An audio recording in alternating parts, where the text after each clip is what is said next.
অনলাইনে প্রকাশিত এক প্রত্যক্ষদর্শী ব্যক্তির ভাষ্যমতে শহীদ সাম্যকে যে সময় ছুরিকাঘাত করা হয় সে সময় ঘটনাস্থলে কতিপয় পুলিশ সদস্যের উপস্থিতি ছিল, কিন্তু শহীদ সাম্যকে ছুরিকাঘাতের পরে ঘটনাস্থলে জড়ো হওয়া বিক্ষুব্ধ জনতা খুনিদেরকে আটকে রেখে উক্ত পুলিশ সদস্যদের কাছে সাহায্য চাইতে গেলে তারা তা না করে বরং খুনিদেরকে ছেড়ে দিতে উৎসাহিত করে।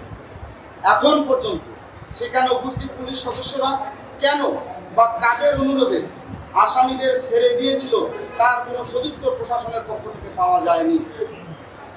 অতঃপর শহীদ সাম্য হত্যাকাণ্ডের তদন্ত কার্যেও আমরা প্রচণ্ড ধীরতা লক্ষ্য করেছি।